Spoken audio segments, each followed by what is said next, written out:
itu sebenarnya bukan Buddhis tapi Konghucu.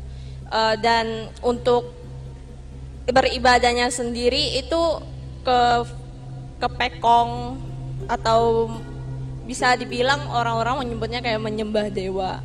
Jadi kayak adat dari keluarga saya seperti bertentangan dengan Muslim. बिस्मिल्लाहिर्रहमानिर्रहीम। अस्सलामुअलैकुम दोस्तों, आप जानते हैं कि जब इंसान किसी मज़हब पर दिल से अमल करता है तो वो उसकी आदत में शामिल हो जाता है। कभी अगर आप बतौर मुसलमान 5 वक्त की नमाज के आदी बन जाएं और किसी दिन आपसे एक नमाज भी छूट जाए तो ऐसे लगता है कि बहुत अहम काम रह गया हो। साइंसी लिहाज से देखा जाए तो हमारे जिस्म को इसकी आदत हो जाती है और हमारे दिमाग और रूह को इससे अलग से सुकून मिलता है। लेकिन दोस्तों, डॉक्टर जाकिर नाइक से इज्तिमा में सवाल करने वाली खातून ने कहा था कि वो बुद्धमत मज़हब पर अमल करती है और वो हकीकी खुदा की तलाश में है। वो अपना मज़हब छोड़कर इस्लाम कबूल तो कर लेगी, मगर जो बुद्धमत मज़हब में वो काम करती रही है उन तमाम तर कामों को छोड़ना उसके लिए बहुत मुश्किल होगा। और वो चाहती है कि वो पुरानी रिवायात को बरकरार रखते हुए एक नया मज़हब कबूल कर ले। तो क्या ऐसा मुमकिन है कि कोई शख्स नया मज़हब कबूल करे और पुरानी रिवायात और आदात को बरकरार रखे? डॉक्टर जाकिर नाइक के लिए ये सवाल बहुत दिलचस्प था। डॉक्टर जाकिर नाइक ने इस सवाल का क्या जवाब दिया था, हमारी आज की वीडियो इसी हवाले से है। दोस्तों, आपसे इल्तमास है कि इस वीडियो को आखिर तक देखिए, क्योंकि इस वीडियो में डॉक्टर जाकिर नाइक ने न सिर्फ इस खातून के सवाल का जवाब दिया था, बल्कि आखिरी हिस्से में जाकर आप जान सकेंगे कि जब डॉक्टर जाकिर नाइक ने इस खातून को दीन इस्लाम कबूल करने की दावत दी तो उसके बाद वहाँ क्या हुआ।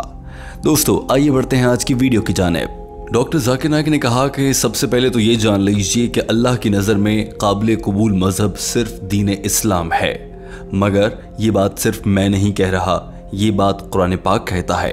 अच्छा, कुरान पाक तो मुसलमानों की किताब है, आप तो बुद्धमत पर अमल करती हैं।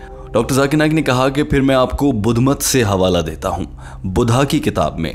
दोस्तों, याद रखिए कि बुद्धमत पर अमल करने वाले लोग अपने आखिरी पैगंबर को बुद्धा कहते हैं। डॉक्टर जाकिर नाइक ने बुद्धा की किताब से एक अहम हवाला दिया और साबित किया कि बुद्धमत में भी ये बताया गया था कि हज़रत मोहम्मद सल्लल्लाहु अलैहि वसल्लम तशरीफ़ लाएंगे और वही दीन को मुकम्मल करेंगे। डॉक्टर जाकिर नाइक ने कहा, अगर आप गॉस्पेल ऑफ बुद्धा बाय कैरिस पढ़ें तो सफ़ा नंबर 217 और 218 पर आप पढ़ेंगे कि जब अनंदा ने बुद्धा से पूछा, ओ बुद्धा, जब आप इस दुनिया से चले जाएंगे तो हमारी रहनुमाई कौन करेगा?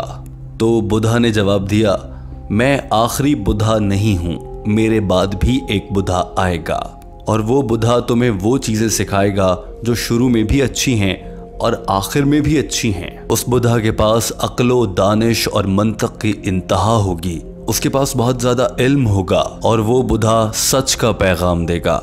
जैसे मेरे तो सैकड़ों पैरोकार हैं, मगर उस बुद्धा के हजारों पैरोकार होंगे। I have hundreds of followers, he will have thousands of followers. So Ananda asks him that how will we know this Buddha? So Buddha replies, he will be called Maitri. उसके बाद अनंदा ने पूछा कि हमें कैसे इल्म होगा कि यही वो बुद्धा है जिसकी आप बात कर रहे हैं जब वो आपके जाने के बाद आएगा? तो जवाब में बुद्धा ने कहा कि उसका नाम मैत्री होगा। मैत्री संस्कृत ज़बान का लफ्ज़ है जिसका मतलब है रहमत बनकर आने वाला। और डॉक्टर जाकिर नाइक ने कहा कि कुरान पाक में फरमाया गया है, सूरह अंबिया चैप्टर नंबर 21 आयत नंबर 107, वमा अरसलनाका इल्ला रहमतल लिल आलमीन, और हमने मोहम्मद सल्लल्लाहु अलैहि वसल्लम को दोनों जहानों के लिए रहमत बनाकर भेजा है।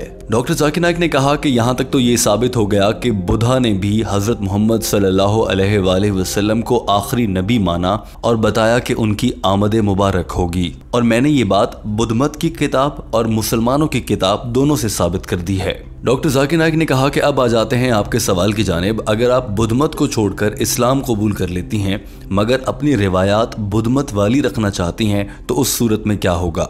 डॉक्टर जाकिर नाइक ने कहा कि दीगर मज़ाहिब की बात फिर कभी सही, लेकिन जहाँ तक इस्लाम का ताल्लुक है, जब कोई शख्स दीन इस्लाम को कबूल करता है तो वो जिस रिवायत को चाहे, जिस काम को चाहे कर सकता है, उस पर अमल कर सकता है, जैसे उसका जी चाहे वैसे ज़िंदगी गुजार सकता है, सिर्फ़ और सिर्फ उस सूरत में तब तक जब तक उसकी ये रिवायात और आदात दीन इस्लाम से मुखालिफत ना रखती हों, इस्लाम और कुरान पाक की तालीमात के मुनाफी ना हों। डॉक्टर जाकिर नाइक ने कहा कि अगर आपकी रिवायात के मुताबिक आपको वालिदैन से प्यार करना और अदब करना सिखाया गया है और इस्लाम पर आ जाएं तो इस्लाम भी ऐसा ही कहता है, बल्कि इस्लाम इस पर ज़्यादा जोर देता है, क्योंकि नबी करीम सल्लल्लाहु अलैहि वसल्लम ने फरमाया कि तुम्हारी जन्नत तुम्हारी माँ के कदमों तले है। लिहाजा कोई भी अपनी रिवायात पर अमल कर सकता है, मगर वो दीन इस्लाम, कुरान पाक और अहादीस की रोशनी से मुखालिफत ना रखती हों। लेकिन अब अगर आप ये कहें कि हमारी रिवायत है शराब पीना, तो इस्लाम में और कुरान पाक में शराब पीने से मना किया गया है। लिहाजा आपको बुरी रिवायात छोड़ना होंगी, और ये बुरी रिवायात वो हैं जिन्हें कुरान पाक ने बुरा कहा है। और याद रखिए, अगर आप इन बुरी रिवायात को छोड़ देंगी तो आप एक अच्छे मुसलमान के साथ साथ एक बहुत अच्छा इंसान भी बन सकेंगी। डॉक्टर जाकिर नाइक ने कहा कि अब ऐसा कर लेते हैं, अब आप मुझे बताइए कि बुद्ध मत में वो कौन सी रिवायात हैं जो आपको लगता है कि इस्लाम में आकर आपको छोड़ना पड़ेंगी और ये आपके लिए मुश्किल हो जाएगा। इस खातून ने कहा कि बुतों की पूजा करना। डॉक्टर जाकिर नाइक ने पूछा, मेरी बहन मुझे बताइए आपको क्या लगता है, बुतों की पूजा करना दुरुस्त है या गलत है? जवाब में इस खातून ने कहा गलत है। यही वो मौका था जब डॉक्टर जाकिर नाइक को लगा कि ये खातून इस्लाम कबूल कर सकती है। इस मौके पर पूरा हॉल तालियों से गूंजने लगा था। डॉक्टर जाकिर नाइक ने फ़ौरन से अगला सवाल किया और कहा कि मेरी बहन मुझे बताएं कि आप यकीन रखती हैं कि सिर्फ एक खुदा है? उसके बाद डॉक्टर जाकिर नाइक ने सवाल किया, मेरी बहन क्या आपको यकीन है कि हज़रत मोहम्मद सल्लल्लाहु अलैहि वसल्लम अल्लाह के भेजे गए आखिरी नबी हैं? इस खातून ने कहा, जी हाँ मैं यकीन रखती हूँ, मगर अभी तक मुझे हकीकी रोशनी और सही रास्ते की तलाश है। डॉक्टर जाकिर नाइक ने कहा कि मज़ीद आप क्या जानना चाहती हैं मेरी बहन? इस खातून ने कहा कि मैं मोहम्मद सल्लल्लाहु अलैहि वसल्लम की हिस्ट्री यानी कि उनकी तारीख़ के बारे में जानना चाहती हूँ, इस्लाम की तारीख़ के बारे में जानना चाहती हूँ। डॉक्टर जाकिर नाइक ने कहा, ठीक है मेरी बहन, मैं आपको मशवरा दूंगा कि आप सीरतुन नबी सल्लल्लाहु अलैहि वसल्लम की इंग्लिश ट्रांसलेशन पढ़ें ताकि आपको समझ आ जाए और आप दीन इस्लाम की जानिब आ सकें। डॉक्टर जाकिर नाइक अपनी बात मुकम्मल कर चुके थे और इस खातून को अपने सवाल का जवाब भी मिल गया था। दोस्तों, अब बढ़ते हैं वीडियो के उस हिस्से में जिसमें हम आपसे एक अहम सवाल करते हैं। याद रखिए, आपके जवाबात हमारे और पूरी दुनिया के लिए बहुत अहम होते हैं, क्योंकि लोग आपके कमेंट को पढ़कर वहां से कुछ ना कुछ इल्म हासिल करते हैं। दोस्तों, हमने वीडियो के शुरू में कुछ आदात की बात की थी। हम में से बहुत से लोग ऐसे हैं जो मुसलमान तो हैं, मगर वो सिर्फ बराए नाम मुसलमान होते हैं। वो दीनी अहकामात पर अमल नहीं करते।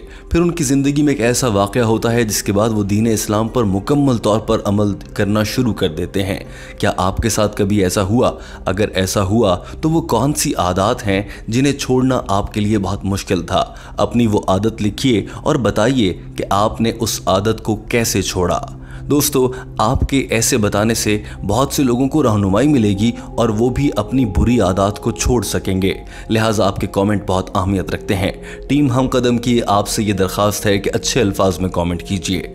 दोस्तों, टीम हम कदम आपके लिए डॉक्टर जाकिर नाइक की अंग्रेज़ी ज़बान में की गई गुफ्तगू का उर्दू तर्जुमा लाती है। वीडियो देखने का बहुत शुक्रिया। हमारे चैनल हम कदम को सब्सक्राइब कर लीजिए। ये खुसूसी तौर पर डॉक्टर जाकिर नाइक के अंग्रेज़ी ज़बान में किए गए बयानात को उर्दू में तर्जुमा करके आप तक पहुंचाने के लिए बनाया गया है। वीडियो देखने का बहुत शुक्रिया। सब्सक्राइब हम कदम।